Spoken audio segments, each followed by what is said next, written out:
എനിക്ക് നീ ഒരു വാക്ക് തരണം. നീ എങ്ങനെ ജീവിക്കുമെന്ന് എനിക്കറിയണ്ട. എന്നാ നീ മരിക്കുമ്പോ അതിപ്രബലനായ സമ്പന്നനായ ഒരാളായി മരിക്കണം. അവള് ലക്ഷ്യം മാത്രം പറഞ്ഞു കൊടുത്തു. എന്നാൽ അതിലേക്കുള്ള വഴി അവൻ തന്നെ കണ്ടുപിടിക്കേണ്ടി വന്നു. ഉറച്ച ലക്ഷ്യങ്ങളുമായി അവൻ ബോംബെയുടെ മണ്ണിൽ കാലുകുത്തി. അവന്റെ പാദങ്ങളുടെ വലുപ്പം ചെറുതായിരുന്നെങ്കിലും പാദമുദ്രകളുടെ വലുപ്പം വളരെ വലുതായിരുന്നു.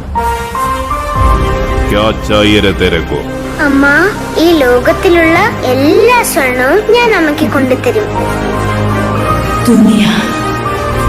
കഷ്ടപ്പെട്ട് ഇതിഹാസം സൃഷ്ടിക്കാനാകില്ല. അതിനൊരു തീപ്പൊരി വേണം. ഒരാനയെ നീ കൊല്ലണം.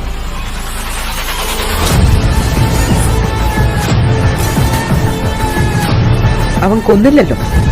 അതിനർത്ഥം നിങ്ങളുടെ ഹീറോ തോറ്റെന്നാണ്. മുറിവേറ്റ സിംഹത്തിന്റെ ശ്വാസം ഗർജനത്തെക്കാൾ ഭയങ്കരമായിരുന്നു. ആരെ കൊല്ലാൻ വേണ്ടിയാണോ എന്നെ വിളിപ്പിച്ചത്, അവനെ കൊല്ലാതെ ഞാൻ തിരിച്ചു പോകില്ല. ആ സ്ഥലം ഏതാണെങ്കിലും എവിടെയാണെങ്കിലും അവിടെ പോയി ഞാൻ കൊല്ലും.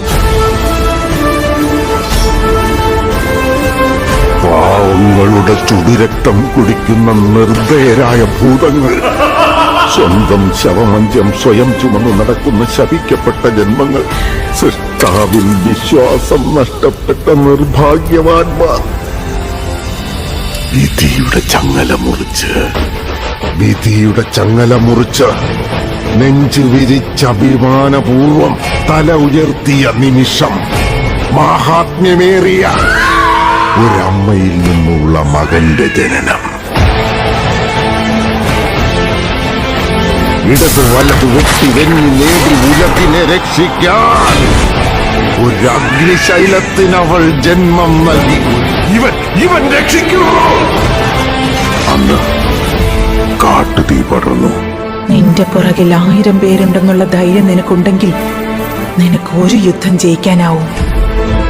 എന്നാൽ നീ മുന്നിൽ നിൽക്കുന്നു എന്ന ധൈര്യം പുറകിൽ നിൽക്കുന്ന 1000 പേർക്കുണ്ടായാൽ ഈ ലോകം നീ കീഴടക്കും.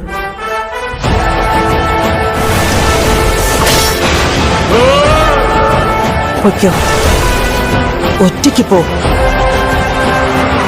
ശത്രുക്കളുടെ എണ്ണം കൂടുന്നതനുസരിച്ച് അവൻ ആളി കത്തിക്കൊണ്ടിരിക്കും.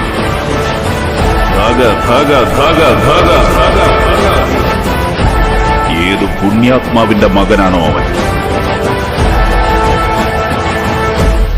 ഇതാണ് ആദ്യത്തെ അധ്യായം. സൂര്യവർദ്ധൻ പറഞ്ഞതുപോലെ കാഹളം കാത്തിരിക്കുകയായിരുന്നു. പലരുടെയും കണ്ണുകൾ നറാച്ചിയുടെ മേൽ പതിഞ്ഞു. मैंने राक्षसों के बारे में सुना था. पहली बार एक राक्षस को देखा. उस मास के पन्नों में नहीं रहना चाहिए. I am enforcing the army and signing a death warrant of the biggest criminal in India. May I come in? കഥ ഇനിയാണ് ആരംഭിക്കുന്നത്. ನನ್ನ ಹತ್ರನೂ ಪಡೆಗಳಿವೆ. उसके मारेंगे. He is the biggest criminal. He is the biggest businessman. അവരോടെല്ലാം പറ, ഞാൻ വരുന്നത് എന്റെ KGF വീണ്ടെടുക്കാൻ. നിങ്ങൾക്കൊരു ഉപദേശം തരാം. ഒരു കാലത്തും നിങ്ങൾ അയാളെ എതിർത്ത് നിൽക്കാൻ പോകരുത് സാർ.